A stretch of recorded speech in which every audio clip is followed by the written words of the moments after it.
This video is sponsored by Squarespace. Whether you need a domain, website or online store, make it with Squarespace. So not an awful lot of note happens in Age of Ultron for Captain America, or for anyone really, but Ultron does say this to him. I know you've suffered. Captain America, God's righteous man, pretending you could live without a war. And he's right, exemplified none more so than in his dream sequence projected by Wanda, in which he casts his mind to Peggy Carter and the dance he never got to have, or the family he never got to have. Whilst these moments are small, I think they're crucial. Age of Ultron is what I think gives us the turning point for Roger's outlook on life. The way he reminisces and looks back on his past in the previous films is always coupled with a desire to try and fit in, to move forward. But by the end of Age of Ultron, I think he's said to himself that he can't ever move on. Family, stability. Guy who wanted all that went in the ice 75 years ago. I think someone else came out. I don't think this epiphany is a good thing. In fact, I think it's quite the opposite, and one of the key reasons why he finds himself down a dark road for the duration of Phase 3. But where is all this going? Where are the Russos taking Captain America? What is Captain America's endgame? We can go home.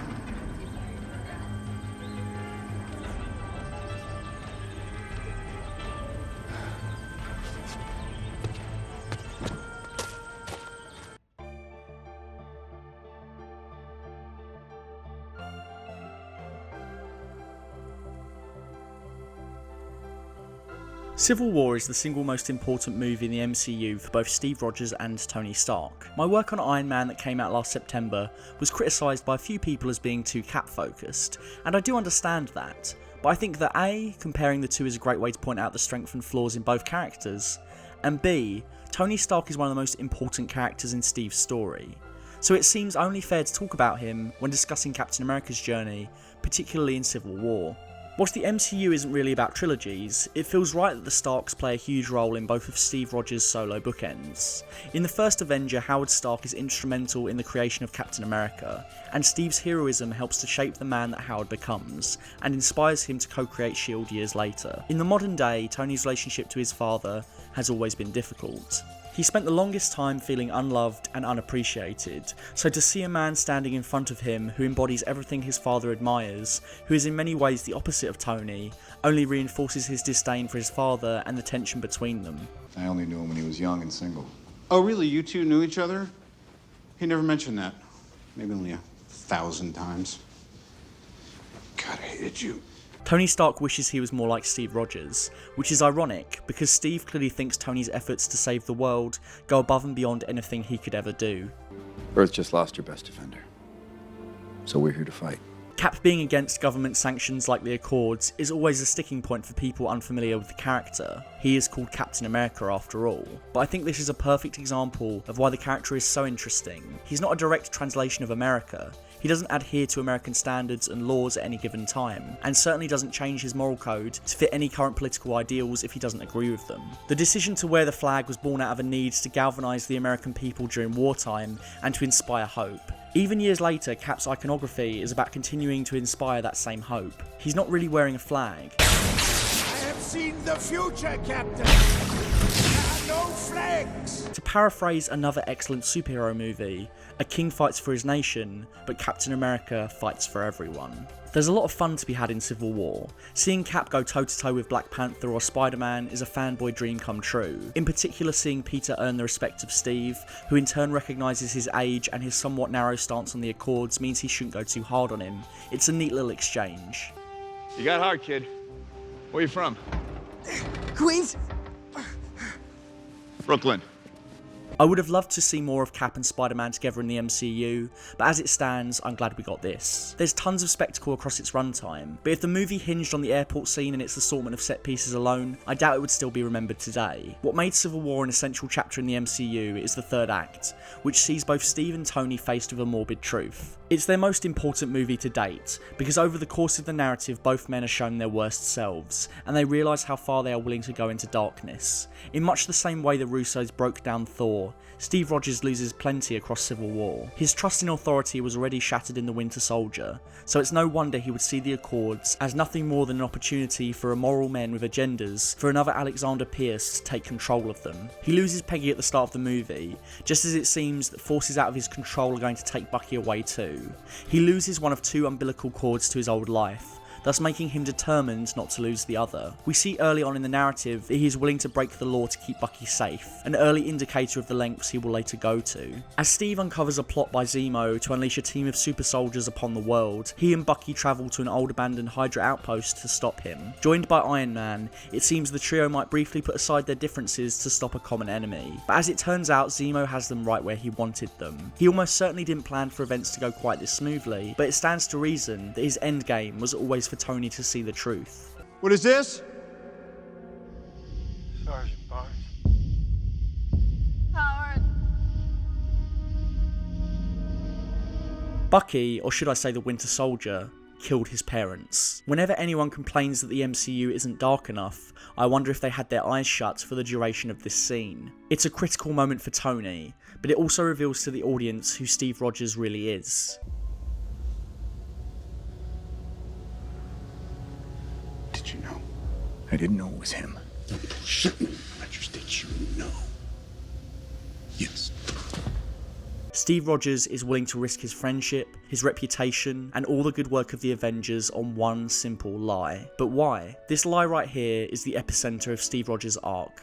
Not only does it reveal to us who he really is, it illuminates everything his adventures have been building up to, and it also tells us where he's going and why. I have lived a life. My only regret is that you didn't get to live yours. If there's a single theme that could sum up Steve Rogers the man, it would be depression. Steve Rogers has never been able to live without a war, as Ultron said. He looks back on his days in World War II fondly, and when he comes to the present, he leaves a part of himself behind, a hole in his heart that he can't ever fill. And I thought I could throw myself back in and follow orders, serve. It's just not the same. We know that in spite of everything he works for, he's not content. He's stuck thinking about the past like it was a perfect memory. That's why he's willing to lie and deceive just for Bucky Barnes. He's one of the most principled people in the MCU, but he has his limits. Bucky represents a simpler time, a time when good and evil felt black and white, and the ground beneath him didn't feel like it was falling apart. Before aliens from above, Hydra-infested government agencies controlling everything, a time where he knew Peggy Carter. He spends the Avengers and the Winter Soldier trying to make himself happy again, but it's not working. What you thinking about getting out? I don't know. To be honest, I don't know what I would do with myself if I did. Seriously, you could do whatever you want to do. What makes you happy? I don't know. The second beat of his arc was accepting his fate, accepting that he can't ever move on, in his detriment. Next comes defending that acceptance, and being willing to fight tooth and claw to keep any glimmer of the world that left him behind. I could do this all day. Not only that, but the movies are metatextually representative of this too. The first Avenger shows us Cap before he reaches his full potential as a warrior, a hero, a leader. He improves as the series goes on, as does the quality of the stories told. The audience can recognise all the friends in his life, all the opportunities, but to Steve Rogers the character, it's the opposite. It never got any better than World War II. Steve Rogers is a parable for moving on. He's unable to evolve. He's stuck in an unhealthy mindset he cannot escape from. He's accepted that there's nothing better than the world he left behind. And we know that isn't true. The lie also shows us that he is fallible, despite what detractors would have you believe. This is why Zemo works so well in the movie, because he too knows that Cap isn't a perfect Avenger, and his aim is to reveal that. I've thought about nothing else for over a year. I studied you. I followed you. But now that you're standing here, I just realized there's a bit of green in the blue of your eyes. This isn't even the only lie in the movie, but once it happens again, we may finally start to realise that Steve Rogers lying probably isn't an isolated occurrence. It never has been. If I see a situation pointed south, I can't ignore it. Sometimes I wish I could. No, you don't. No, I don't. It's a sobering moment. Captain America lies all the time because, of course he does. He's not a perfect man no matter how much everyone might think that he is. Just like Jon Snow, he knows he's not perfect. You've always known what was right. You always knew. It's always the right step. It's not. It may seem that way from the outside, but I promise you, it's not true. The perfect Captain America is a fallacy. He's the creation that Coulson thought up to give people hope in the Avengers. He's the squeaky clean star-spangled man we see in all those training tapes in Spider-Man Homecoming. The movie coming after Civil War, a story in which Cap's darkest tendencies and flaws bubble to the surface, is no accident. It only further helps to define the contrast between Steve Rogers the man and Captain America the legend. Whilst school children are inspired by the Captain America the government wants to project, the real Captain has been underground, fighting the good fight from the shadows without their approval as best as he can, and when he finally steps out of the shadows, we barely recognise him.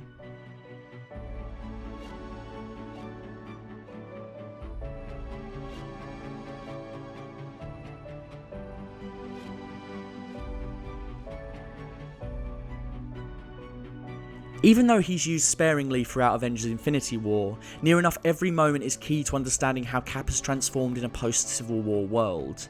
His reveal comes at the last possible second for Wanda and Vision, as he comes out of the darkness behind a speeding train.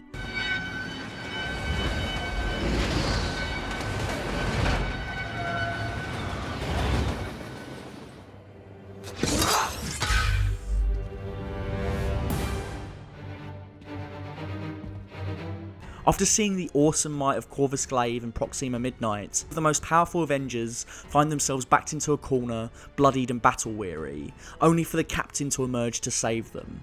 I mentioned in my last video that Whedon could sometimes have trouble balancing the characters, and I think the Glasgow sequence is a perfect example of how the Russos are adept at just such a thing. It might seem farcical on the surface that Captain America, Black Widow and the Falcon could beat two villains who were giving Scarlet Witch and the Vision a hard time, but in context it makes perfect sense and it gives them all a chance to shine. Vision is sucker punched and mortally wounded. He's fighting on the back foot. Scarlet Witch is trying desperately to save him and fight both of them at the same time. The Black Order have the element of surprise, and they use their feelings for each other against them, knowing that Wanda will do anything to save the Vision. Whilst Cap, Widow and the Falcon are the ones who get the drop on the Black Order at the conclusion of the scene, in a stunningly well-timed and coordinated display of teamwork. Despite being out of their depth, the trio managed to distract the Black Order in a series of successive beats so that Black Widow can wound Corvus. And just like how they exploited Wanda and Vision's relationship, so too does Cap and the team exploit Corvus and Proxima's relationship.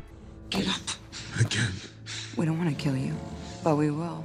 It accentuates Vision and Wanda's power levels. We don't feel like the other Avengers are overpowered, more that Cap's keen strategy is what allowed them to wound their attackers enough to cause a retreat. It's low-key one of my favourite sequences in the entire movie. In the 2 years since Civil War, Steve has lost all respect for anyone who would try to stop him saving people. And you think all's forgiven? I'm not looking for forgiveness, and I'm way past asking permission.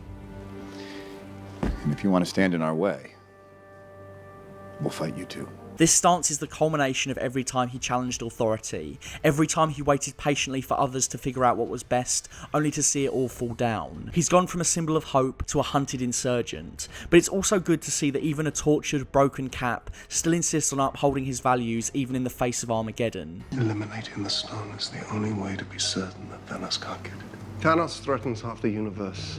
One life cannot stand in the way of defeating him. But it should. We don't trade lives, Vision. I am Groot! I am Steve Rogers. In spite of everything he's lost, he hasn't forgotten the value of power that Dr. Erskine instilled in him. Steve and Tony don't meet in Infinity War, but I feel like everything both of them do is in some small way punctuated by the other's absence. It's pretty simple. We draw him in, pin him down, get what we need. Definitely don't want to dance with this guy. We just want the gauntlet. Tony is trying to think like Cap, except he's not very good at it. Just like Cap sucks at all things technology. It seems to run on some form of electricity. They need each other. They can't accomplish nearly as much apart as they can together. And because they don't have that bond or trust in the movie, they're destined to lose before Thanos even makes his play. Even though Thanos and Steve don't share any conversations during the movie, I think what we learn about Thanos is enough to imply an interesting hero-villain relationship in Endgame. While Steve Rogers would obviously never commit genocide, the way Thanos decides to purge half the universe for the greater good isn't so far removed from Steve deciding on his own accord convinced that he must destroy S.H.I.E.L.D. completely. Shield, Hydra, it all goes. Both of them see something they think is wrong, and their response is to start over, to get rid of it, not to debate with anyone about it, but to execute their own principles. It's heroic when someone like Steve does it, but when we see how dangerous it can be when Thanos does it, we might think differently. And like Steve Rogers, Thanos has strong principles and rules that he lives by, even if those rules are megalomaniacal. Of course, they do have one exchange, and it is one of the most iconic moments in the whole movie.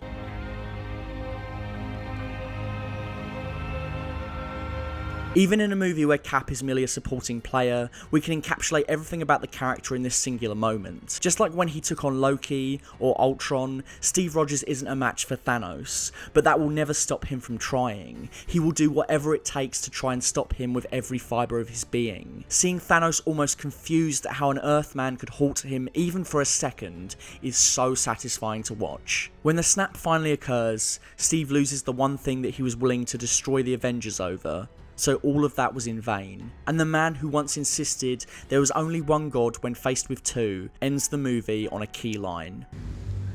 Oh God.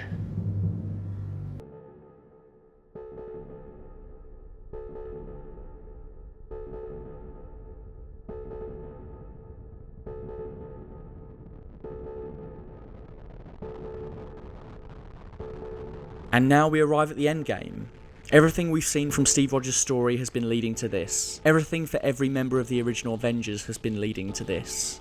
Everything the Russos started, alongside Christopher Marcus and Stephen McFeely, has been leading to this. Steve has been through it all. He's lost friends, loved ones, trust, reputation. He's felt failure unlike any other. So where perhaps will we find him emotionally in Endgame? Well, surprisingly, I think there's an element of the situation that the Avengers find themselves in which is cathartic for Steve. This is a man who was brought up in wartime, desperate to serve and prove his worth and stand up for what he believed in. He found himself in the modern day, battling everything from evil aliens to evil robots. But I don't think any of those conflicts stood up to World War II. Not really. The world was on fire, and relative to the weaponry, technology and allies Steve has in the modern day, defeating the Axis powers seemed insurmountable. And nothing ever topped that for Steve Rogers. He never had a purpose higher than that. Nothing until the mighty Thanos came, saw and conquered. And when the dust settled and the world was over, Steve Rogers was given the same opportunity he was given when he signed up to fight all those years ago. This is the fight of our lives. He's sure of it. This is the fight of our lives. This is the fight to top what was once the fight of his life beforehand. Let's go get this son of a bitch. Without hesitation, Steve is ready to lay his life on the line to destroy Thanos, whatever it takes. This isn't an idea that Steve revels in. I don't believe he's been waiting for the world to fail so that he can get the spotlight. That's not who he is. But he's been waiting for the fight of his life ever since he fell into the ice, and the chance to live the life he wanted in his home time was destroyed. That moment, as well as the moment when Tony Stark dropped the nuke into the wormhole and realised he was indeed part of a bigger universe as Nick Fury had prophesized, set both Avengers on a one-track path to Thanos. Tony Stark and Steve Rogers are two sides of the same coin. They both had their minds on the Endgame, the final inevitable good fight, but one of them was bracing for it in the vain hope that the fight would be over. Isn't that the why we fight? So we can end the fight? So we get to go home? And for the other, it was a fight he's been waiting for, a chance to step up once more as he always wanted to. Unlike Tony Stark, Steve Rogers is content to never go home when the fight is done, because the chance to go home left him behind 70 years ago. If this is the end, he'll have no qualms. He doesn't want to talk about it, as we can tell from the look on his face during the support group session in the Super Bowl spot. He's just angry, focused, ready to plunge himself into any battle. He's been avoiding sitting down and just talking for over 6 movies, and now he's finally got nowhere else to go but here. He's from the greatest generation, so no wonder he's finding this difficult. There's no bad guy to beat, no war to win, he's just got to stew in his failure. So when the call to arm comes, whether that be in the form of Captain Marvel or Ant-Man or whoever it ends up being, he'll welcome it with open arms. No matter what the challenge is, he'll agree. This is gonna work, Steve. I know it is. Because I don't know what I'm going to do if it doesn't. So where is it all going, really? Let's address the elephant in the room. Is Captain America going to die? No. Yes. Maybe. I don't know. I think it's a given at least one of the big three are going to die, and at least another one of them are going to be written out with a potentially happier send-off, but nothing is certain. But which one is going to be Steve? I think the answer to our question might lay in a little show called True Detective. True Detective's very first season told the story of Rust Cohle and Marty Hart on a case that spanned several decades. While I was hunkered down behind this old decrepit boat, Captain America, Marty Hart, decides he's gonna run deep into the woods, flank around the back of the house where the dude's firing at us, right? Their relationship is testy from the beginning, but it ends up becoming so shattered that they don't speak for years. Years later, when it's revealed that they didn't quite get their man, Rust and Marty become even more hellbent on cracking the case, in much the same way Tony and Steve become hellbent on doing whatever it takes to undo their Infinity War failures. Rust and Marty's quest leads them right into the belly of the beast, the Green King's Carcosa. In their attempts to subdue him, both are mortally wounded. They lay there, bleeding to death, fading out, but they got their man. They solved it. In some form, they are content. Except, neither Rust nor Marty perish in the finale of True Detective. Since the unfortunate passing of his daughter, Rust Cohle was irreversibly changed, in much the same way Steve was after he woke up in the modern day. The whole series hinges on this uncrackable case that swallows their lives, and you get the sense more and more as the series goes on that we're going to witness their final stand when they do inevitably come face to face with the Green King. Rust is finally going to catch a true monster. The way the story is constructed, it makes sense for these men to die, but then we would be robbed of this all-important catharsis. It's just one story. The oldest. Light versus dark. Well, once there was only dark. Yes, any light's winning. It's a neat surprise for the audience to see the characters thought to be on a path of sacrifice live to tell the tale. What happens next for someone who is ready to die? Where do they go from here? Their tomorrow will be the first day of the rest of their life. It's a triumphant note to end on, especially after all the misery the series puts its leads through. Steve and Rust draw parallels in their unwavering attitude towards meting out justice at all costs. So it would make sense to me that rather than getting what he thinks he wants to fall on his sword, he gets given a cathartic second chance. It's been a given for so long that Steve Rogers has had to give up the idea of wanting a normal life, a family, the things he wanted in his old life. So what if at the end, rather than sacrificing himself, he gets rewarded? Through a trip into the quantum realm or through the use of the time stone or some other means, Steve ends up back in the 1940s just in time to have his dance with Peggy. The war is over for both of them. And then maybe in a similar way to the Ponds in Doctor Who, Steve lives out his remaining days in the past, unable to return to the modern day, but content and finally happy. Or maybe he'll finally become content with the modern world, maybe he'll finally find peace, maybe he'll finally move on. Now of course, it probably won't happen as specifically as I just described it, but I do like the thought that after spending so much time thinking he's going to die, almost wanting it to happen, the audience gets to see him smile properly again. That's the core moment that I suspect we're going to see, if he survives.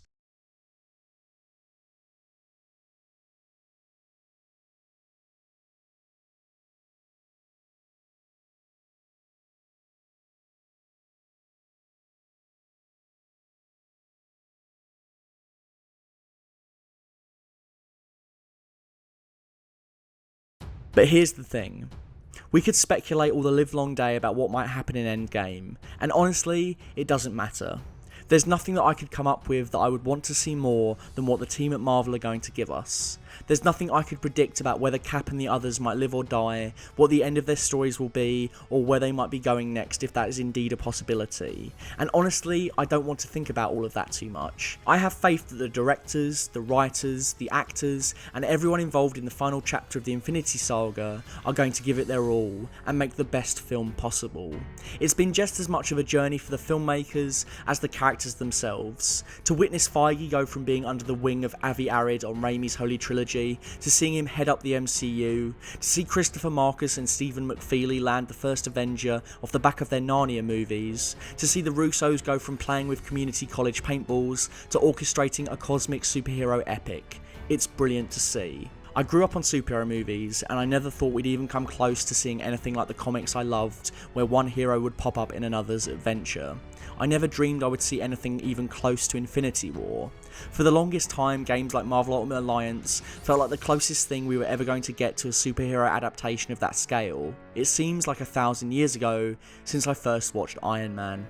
I'd barely left primary school, and nothing probably really mattered outside of thinking about movies.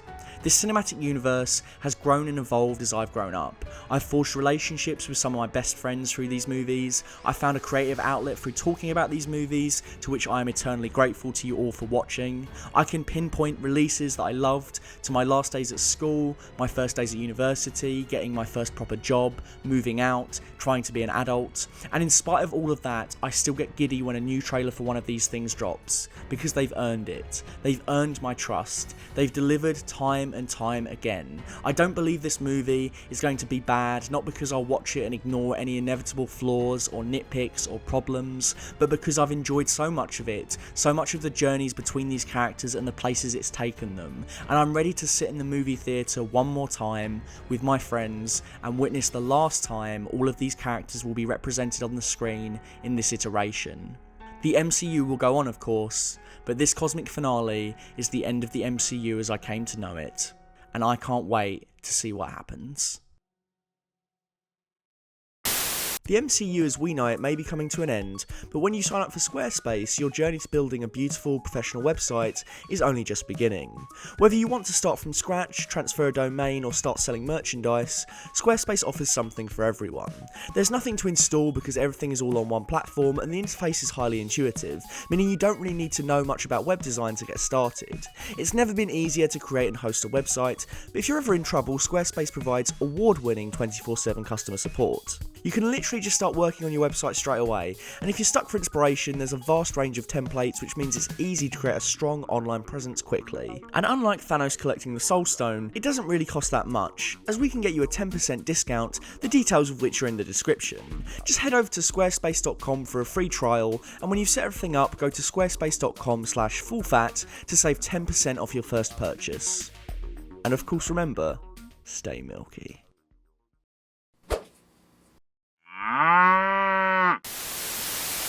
So, we didn't think we'd be doing this, but someone has actually donated $100, which is incredible. Yeah. Thank you very much, Dr. Chike. Honestly, that's awesome. You are, as we said in our Patreon video, literally keeping the lights on. So, no, but seriously, thank you very much. And, yeah, we're just sort of in shock, aren't we? Full Fat Videos is going to strange new places.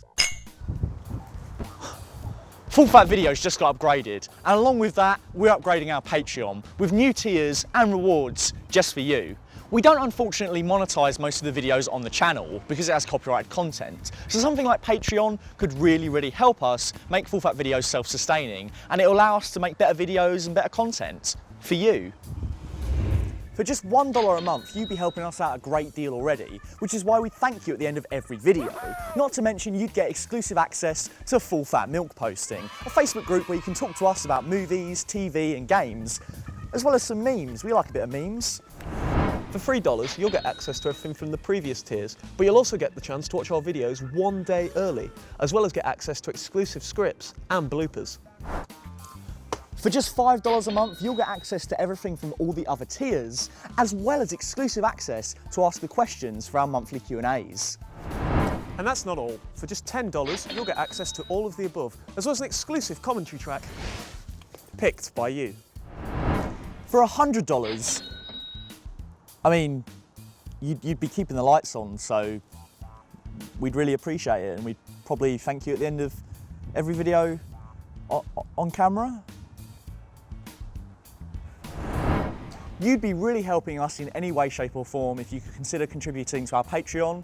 We love making this stuff for you guys, and we'd love to keep making more of it. So thank you, and thank you for watching. We're off to go make some more of that juicy content. We'll see you next time. Stay milky.